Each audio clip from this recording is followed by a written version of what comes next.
Modern CPA. Our purpose is to provide valuable information to small business owners.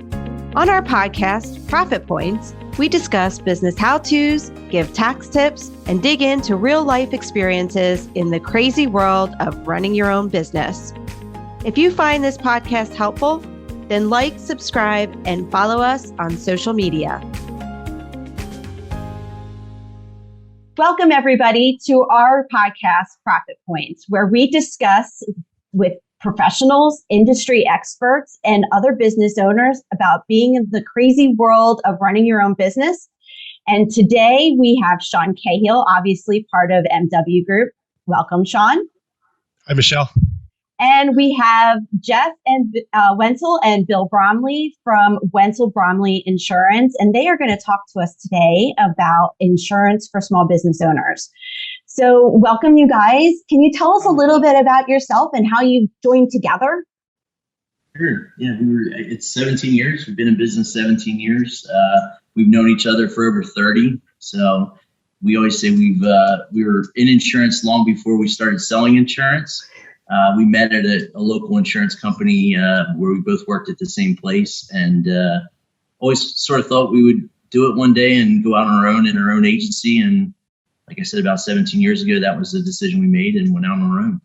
You're kind of crazy to do so. Yeah, well, you probably had responsibilities already at that point, so you were going out on your own with all kinds of expectations. Yeah, we both had young families at the time, and to take that step and leave stable jobs and go off on your own. It was for 2 years. It was nerve-wracking, but like any small business owner, you make that investment initially and in hopes that it works out in the future. So 17 years and hopefully 17 more, and we'll be doing well. So, is there anything? Go ahead. I was just to say it was a big leap of faith to go out on your own together. Like, so did you guys have a really good friendship at the time? How did you, know that it was right for the two of you to get in business together? Yeah, I think I obviously we knew each other for a long time and we're good friends. But being business partners is different than being friends. So I think what made it work between us is that we definitely had different skill sets that we were coming together, and it definitely didn't work out the way we thought it would. Honestly, we thought Jeff would be more on the sales and I would be more on the service end. And in the first year, that kind of blew up, and we both, we're both doing sales. We both are involved in servicing our clients. So, as the years went on, we've evolved, and now it's, Jeff handles mostly the personal lines. I handle mostly the commercial lines, but we both, I have personal lines accounts. He has commercial lines accounts. It's right. Just sort of where our expertise is, more or less. Interesting. What was that, Jeff? I think we always thought we wanted to go out on our own. And I think because our interests were both there to own our own business, and we did make sure that we were a good team before we went out and did it. I think anytime you're going to go into a partnership, you really have to know who you're going into business with. And a lot of times it's not just being a friend. Maybe that's even your worst scenario you can do is go into business with a friend. Our business ideas were in line, and I think that's really why it worked out well, is because of that side of it, not the personal line side of it. That's really interesting. Business planning process too. I think that process before we even started gave us confidence to say, okay, yeah, this is something that we could do. Ironically, we were friends beforehand. But today we kind of don't see each other socially. We probably see each other. It might be a good thing, not because you don't like each other, just because it's probably best for all parties involved to have a little. Yeah, we just really don't have time, and it's especially when the kids were younger and they were involved in sports and everything. That was our lives. His daughters with lacrosse, my kids with baseball. that's just how it happens. So, Mhm. but, Right. Yeah, that's so interesting. Sean and I, we've said, some people don't know that Sean and I are married. And so not only are we married, but we're also business partners in multiple businesses together. So we see each other all the time, and we have children and all of that. But there's a lot of things that Sean's really good at that I maybe struggle with or is not as good with, and vice versa. So we do complement each other in the same way that you guys complement each other when you're looking at a good partnership. How can you complement each other, and not just, hey, you look good today, but what skills do you offer that can make the partnership better, by being It's really together. important. That's a really important part of it. And I think what you're saying about the personal side that's a very small part of it. You obviously have to get along. Mhm. You're going to spend a lot of time with each other, but it has to be your same ideas on how you want to run the business and where you want the business to go. That will be most important down the road. So, yeah, so interesting. So maybe we could talk a little bit about like the types of insurances that you see small business owners needing, especially. I'd like to go at it at an angle of somebody who's just starting, right? What are the things that they need to be aware of or things to consider when looking at insurance, either for their business or to supplement what they have personally, because now they do have a business. So you want to give us some, yeah. So the first line of business that any small business owner would need would be general liability coverage. So if we just take, for example, a small contractor, say somebody who's a carpentry contractor, he's going to need general liability insurance just in case something happens in the event that he's doing repairs at somebody's house. That it's going to protect him if he causes bodily injury or property damage to that house. In addition, if he has to pull a permit, the township in which he's working in is going to require that he has at least general liability insurance. As he grows and he hires employees, he'll need workers' comp insurance. Workers' comp coverage is going to provide coverage, obviously, if any of his employees are injured on the job. And again, if he has a pickup or a van that he's using, and then he'll need commercial automobile insurance. And I know earlier you had a question about, can someone use their personal vehicle in a commercial setting? They can. However, if it's a pickup or a van, I would highly encourage them to contact their insurance agent, because there are policies that will exclude commercial coverage or coverage if a vehicle is being used commercially and it's a pickup or a van. Oh, that's good information. If you are a salesperson and you're using your individual car, yeah, that's fine as well. You will have coverage under your personal automobile policy. That's really good. Yeah, one thing to note is that it's a good idea to have a commercial automobile policy if you're in the trades. The reason being is that if you are in an accident, your commercial entity is going to be sued as well as you personally. That personal automobile policy that you have is not going to cover your company. So, unfortunately, I say this, but attorneys tend to use a machine gun, and they kind of like shoot anything that's going to stick. And they don't use a sniper. So they're going to sue anybody who's either owns the car, is operating the car, part of the use of the car. And do it. So it's best to be as protected as you can be. And yes, a commercial automobile policy will cost you a little bit more, but at the end of the day, knowing that you have the appropriate coverage is the ideal situation. So let's talk about that really quick, because I'd like to go back to each one of these just a little bit more. But with the commercial auto, since we're talking about that right now, when somebody has let's say the pickup truck or whatever, and it's in their personal name, and they obviously need to have personal insurance, auto insurance on that, is the commercial a second insurance then on that automobile? Is that how that works, or a rider? That's a good question. Yeah, they do not need to have the personal. They can remove that vehicle from if they have a commercial automobile policy, and it's and the vehicle's titled in their personal name. You can add it to a commercial automobile policy. Interesting. And there is an endorsement that we add to that personal automobile policy, giving not just the commercial entity coverage, but also that individual liability coverage as well. It happens every day. In fact, Jeff owns his vehicle in his personal name. I own my vehicle in my personal name, but both vehicles are insured on our commercial policy. Interesting. So we wouldn't insure that twice and put it on a personal policy as well. I see. So you can drop it under the personal and then just pick it up on the commercial side. That's correct. Yeah, you can own a personal vehicle and insure it on a commercial policy. Interesting. You cannot have a commercial vehicle or a commercially titled vehicle and put it on a personal policy. So an example of that would be I have my client, Mr. Smith, and his company has purchased the automobile, whether it's a pickup truck or a van, let's just say, and he can't insure it personally. It has to be under the company commercial insurance.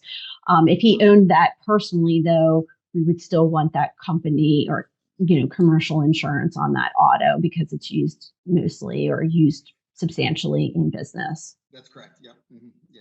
Is there any percentage? Like, let's say someone uses it part of the time in business. Is there a percentage, or you just? I'm not really sure. Like, or just because it is used in business now, you should just probably do the commercial insurance. Yeah. If it's used in business, I would suggest that they put it on a commercial policy. Got it. Specifically, if it's a pickup or a van, because there are exclusions on certain policies. Again, I would encourage people to contact their insurance agent or give us a call, and we'll be able to iron that out for you if who those companies are. But the best bet is to put it on a commercial policy. That way, the entity is insured and the individual is insured, so you don't have to worry about, like I said, an attorney suing both the individual owner and the entity, and one of them not having the appropriate coverage. So, quick question: if you have, say I'm a contractor and I'm requiring my employees to use their own van or pickup to bring their own tools to the job sites and drive all to basically use it for their employment.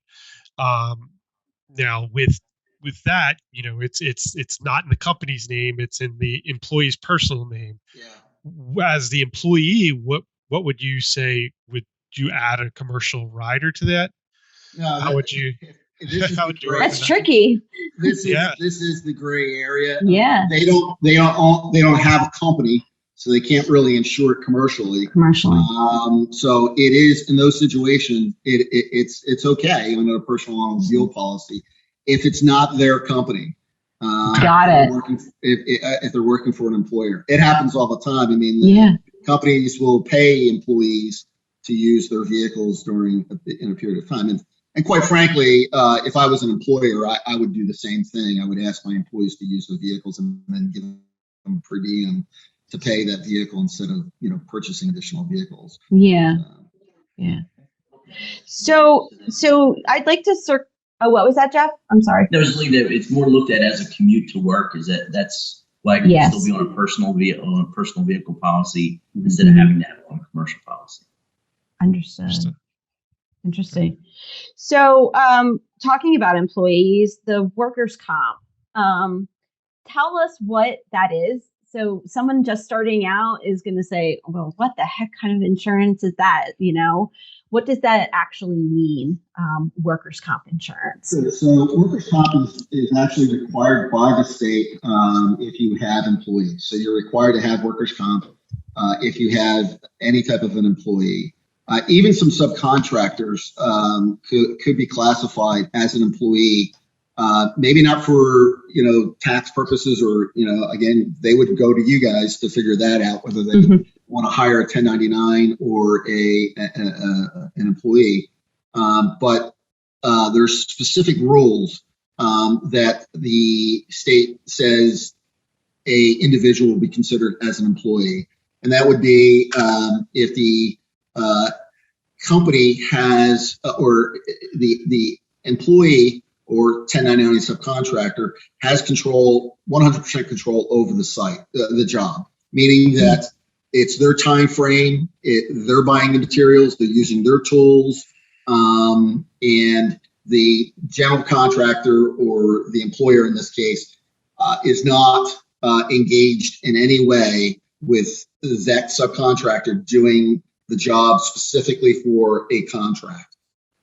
So it does get confusing, but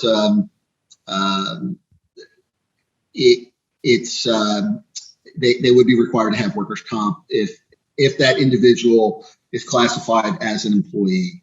So what does workers' comp provide? There's two parts. It's coverage A and coverage B. The coverage A part is injury to the worker. It's going to provide medical coverage as well as lost wages to the worker for being out of work or having to go. So this is injury to the worker when they're working at the job site. Yes, good. Thank you for clarifying. Yes, this is injury to the worker while they're on the job site or working.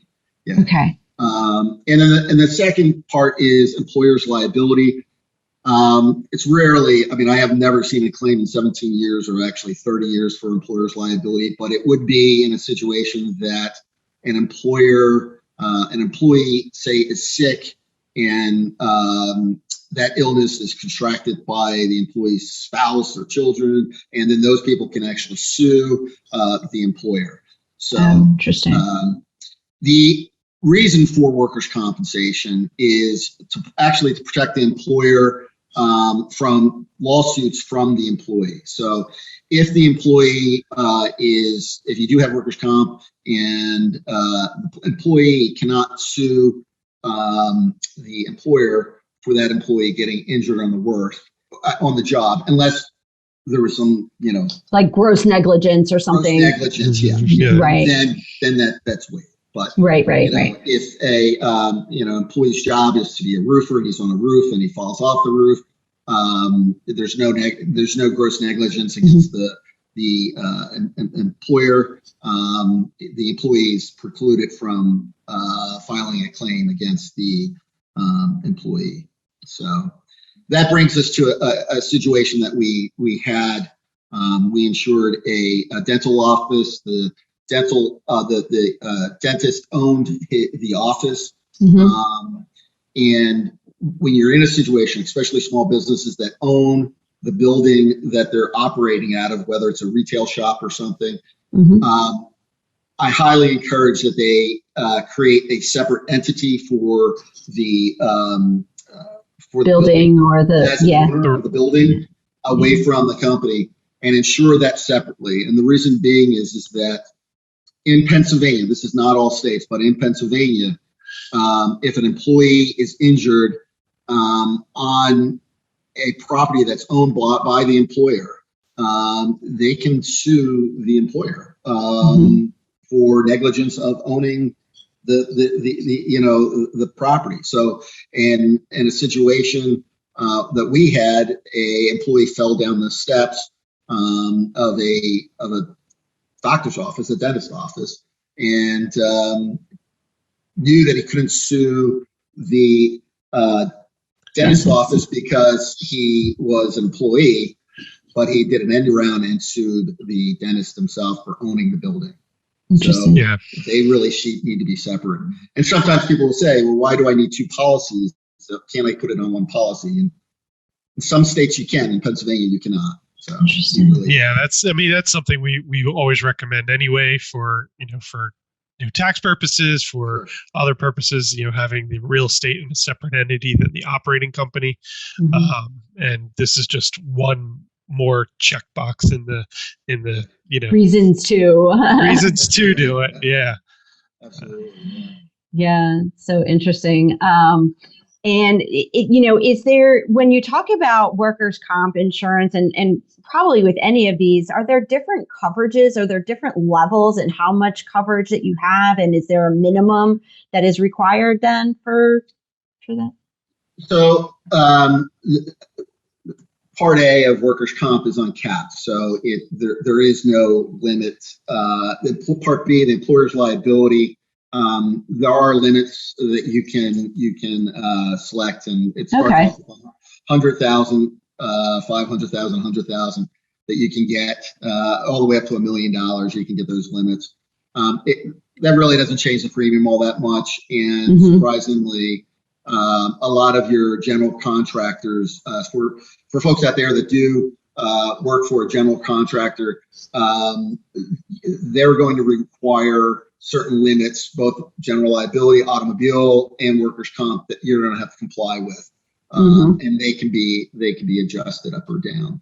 I think a big thing for new companies starting off is really, because they don't know how much payroll they're going to have, and workers' comp is priced based on your estimated payroll for that policy year, and it's like paying taxes. So what you tend to do is you estimate your payroll, and then if your payroll is lower, you'll get a refund from the insurance company. If it's higher, and then at the end of the policy period, you're going to owe additional premiums. So it's good. It's a good idea to, keep in contact with your insurance agent as you are adding employees. So, say you estimated your payroll to be $50,000, and then 6 months later you're busy and you're hiring somebody else, and now your payroll is going to be $75,000. You need to be able to tell your insurance agent, so you're not surprised at the end of the year, at the end of the policy period, when the insurance company performs what they call an audit, and you have to pay additional dollars that you weren't expecting. Yeah. And we deal with a lot of small business owners that have these audits, workers' comp audits. We help them gather the information.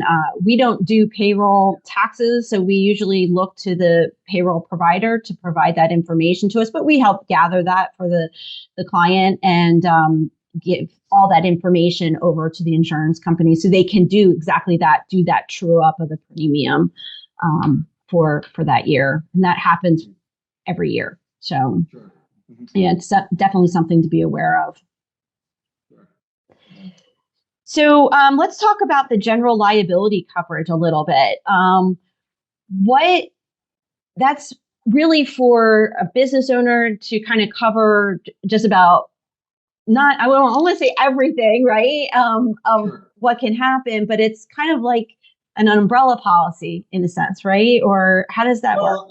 Yeah, not necessarily. Your general liability policy, if you think of general liability, is providing two coverages. It's providing property damage. So if you cause property damage to someone else outside of your automobile and so forth, it's covering property damage and bodily injury. So if you cause property damage to somebody's property or bodily injury, that's it. That's all that policy is covering. There is a line of coverage for those who are in the professional lines, whether you're an accountant, engineer, architect, dentist, therapist, consultant, and that's called professional liability coverage. And professional liability coverage is a monetary loss. So you've made a recommendation, you made an error, and now it's costing your client money, and your client is going to sue you as a result. So that's the distinction between general liability coverage and professional liability coverage. General liability is property damage and bodily injury. Professional liability is errors, omissions, and monetary loss of money. So a small business owner could have all of these things, have to have a policy for each one of these things. Sure. Another growing line is cyber liability. So if a small business retains a lot of records, as accountants do and as insurance agents do, and have a lot of personal information, we need cyber liability insurance. So if someone does break into our system, that loss, that expense of rectifying the data loss as well as compensation to whomever data was stolen would be covered. So. Yeah, that's really good information because we have a lot of people that follow us in this community that are therapists, service providers, people that have sensitive information on their clients or customers, whether it be medical or, financial. And so it's really important that they understand, that is a separate policy and may be required or needed, really. I don't know if it's actually required. Yeah, no, it's a line that is not required. Your general liability is going to be required most of the time. If you're a contractor, because in order to pull a permit, you're going to have it. But you'd be surprised how many businesses don't have some coverages, whether they don't think that they need it or they think it's a small business and it's covered under their homeowner's policy. It's not. What happens a lot of times is they'll look at just what the basics that they need for a certificate. So they think that's all they need, and they just want to make sure they get through that certificate of insurance with the county or with whoever they're doing work for, when they're really not looking at what coverages they actually need. So a part of a GL policy or general liability policy we're talking about, they generally are a package policy. So even though it is providing that bodily injury and property damage that we talked about, a lot of them are package policies. So they'll include a little bit more coverage where it's a endorsement that will give them the following additional coverages. So you want to make sure that you're looking at what your exposures actually are to make sure that that policy is going to provide that. So this cyber liability is becoming a huge part of, I think, what a lot of professionals need, and even to the point of having the cyber ransom coverage. That we're seeing that one of the changes is that they're not actually stealing the data and selling it because that's too difficult. What they're doing is they're stealing the data and holding holding it. That's easier for them. So that's something that's kind of new and generally starting to come into our realm a little bit more. But again, I think the biggest thing is to look at what your true exposures are and make sure that you're covering those the proper way and not just looking at what's required for the certificate that you need. That's a great point. So it really comes down to having a good insurance person, because you got to trust the insurance person to go through that with you, really understand, because as a small business owner, you may not know this going in. You may have never dealt with this before. What we battle a lot of times, to be honest, is we're going to tell you what we think is needed and what we think your true exposures are, and it may not be what they want to hear, and that's okay. I mean, we're okay doing that, but I think our biggest point when we came into the agency was to make sure that we were doing the right thing for the client. So if that means you're deciding not to take our advice and go somewhere else, that's fine. But we think what we want to do is make sure that you're A, properly covered, and then B, hopefully we're doing it at a competitive price. But the absolute number one thing is to make sure that you're properly covered. Yeah, I mean, it's like, it's like you're managing risks, right? So you want to make sure that, what you're offering or what you're telling these clients, potential clients, is these are the risks that we see, the biggest risks, and this is going to help you mitigate those risks. And especially you talk about cyber security coverage, but auto coverage, all those things. If there's an accident, or if there's a cyber attack, how long are you going to be out of business, and is that going to kill your business? Correct. Wow. Yeah. So all things absolutely to consider. Is there, some people that are in our community may not have separate entities and they're just working as a sole proprietor. Is there anything that they, in addition to maybe even these business insurances, that they need to do on their personal side now that they have this business? Is there anything special that somebody would need to know or understand? Yeah, I mean, I think anyone who has a business, you're going to be viewed as having deep pockets, and even though it may not be, That may not be the case. You're going to be viewed as having deep pockets. And what I mean by that, in a court of law, an attorney is going to spin that, Jeff Wentzel is the owner of Wentzel Bromiley Insurance, and the perception is that he's going to have a lot of money.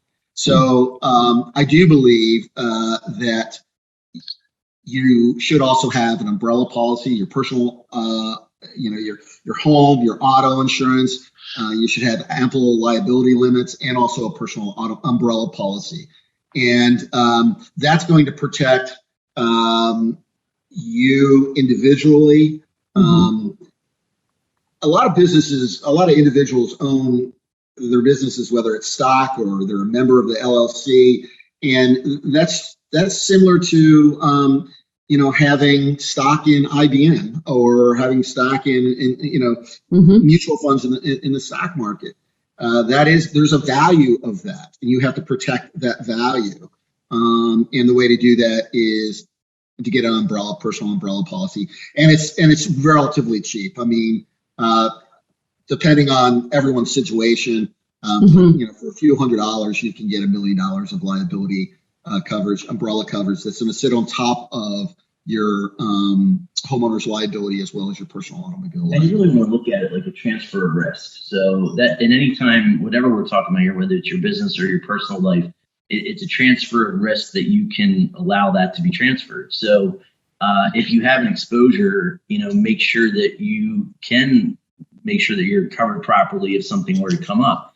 And in that situation, I think, like Bill had mentioned about the umbrella policy, that it's such a significant coverage, but for a really reasonable price. That if you can transfer risk of $1 million of liability for less than $200 a year, that's definitely something we're going to recommend. Now, again, if you decide not to take it, that's the client's decision. But in the end, anytime you look at things like, your exposures and your personal assets, just making sure that you have those covered, that if something were to come up at a reasonable price, that's definitely what you want to do. Awesome.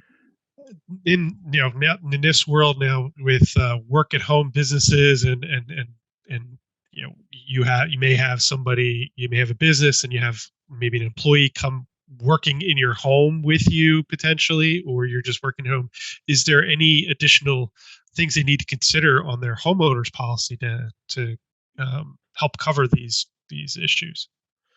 Yeah, I think that the homeowners policy does provide coverage if you would add the coverage for business exposure out of the house. Now, a lot of what we're seeing right now is almost temporary, that it's more of a temporary situation than it is a permanent. More of them are turning into permanent. So it is definitely something you want to talk to your agent about, just to make sure that exposure is covered properly. It may be a situation where you do need a separate business policy in place. So that's something that you want to definitely talk about, because every case, at least in my opinion, I think every case is going to be a little bit different. So make sure that you do talk to your agent about it and just discuss what would be the right proper coverage to make sure that that's you don't have any exposure out there that you don't know of. So at the very least, under commercial policy, you can list your residence as an address on the commercial policy, just so the insurance company knows that is an address that you're doing business. It's a potential, or yeah. Again, it's something that your clients would want to. There are some, and without getting too detailed, there are some classes of business that you can get an endorsement under the homeowner's policy. It's called business at home endorsement. But that's very detailed, and it's something that you probably should just talk directly with your insurance agent. Your insurance agent. Yeah. So Great. So do you guys have any other words of advice for any other small business owners before we wrap up today's session? Yeah. Think long and hard about it before you go. I think the more is that from your personal standpoint, Jeff, or is that the insurance agent? From our experience, I think the more you can do up front before you make this decision is the most important thing. So your business planning, talk to your accountant, talk to your insurance agent, and get that information together before you make that pull that actual trigger. I think there always comes a day where you have to decide maybe everything isn't 100% in line and you just have to pull the trigger. But the more you can prepare yourself and plan for what you're getting into, I mean, it sounds obvious, but it really is true that, Bill and I talked about the agency for maybe 8 years before we started the agency. Wow. So, and I would say, honestly, the planning process, meaning like doing a business plan, setting objectives and everything, that process, talking to, other professionals and so forth, that process was a solid 8 months of work, getting everything planned out. And like I said, during that process, especially for those of you that may have or thinking about going into a partnership, it's an important process because you really do get to know your partner from not just whether it was a friendship or how you met. You get to know them a little bit deeper on a business side, and are they going to be able to come through and do they have the same commitment that you have? Right. Yeah, I think it's a learning curve in the very beginning. I think that the more that you do plan, the more questions come up, the more you then find answers for, and then it leads you to another place, and you have to talk to somebody else, and so there is a lot of things that you may not have thought of that ultimately become evident that you have to kind of address this before or during. I think we talked about this before at one point and it's also revisiting that plan. So, you may come up with that business plan to get you up and running, and now you're in business, and guess what? Things aren't always what you planned. So to revisit that plan, and as you get deeper into the business and you own it for longer, to make sure that you keep revisiting that plan. So whether it's, everybody talks about doing business planning, and it usually is always once a year. I don't know why that's the case, but really should be monthly. I mean, you should really look at what you're doing almost every month, if not weekly, and break that down into weekly goals to really make sure you're on track with what you need to get done. So, if again, what would be my advice is, your business plan, be open to change it and revisit it regularly. That would be my suggestions. I think if we had one regret, honestly, it would be not starting earlier. We were, dragging your feet, you mean? It was I think if we started 5 years earlier, it would have been great because, pre-kids, we both had kids at the time. Yes. It's a lot of work. How many times have we said that? Like, our only regret is not starting 5 years early. I think you know more than you think you know, I guess, that would be what our situation was. And you don't have to know everything. You just have to have a plan to address it when you don't know it. So, I think we could have done it a little earlier, but at the same time, here we are 17 years later, and I guess it did work out. It worked out fine. That's right. Yeah, that's great.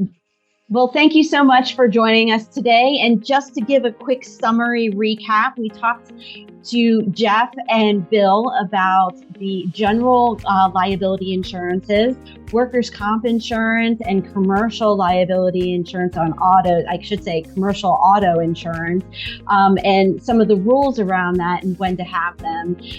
So thank you so much for joining us today. And we urge all of our listeners to subscribe to us on our YouTube channel and listen to us on the podcast station that is right for you. So thank you so much for joining us today, guys. Thank you for having us. Appreciate it. Thanks.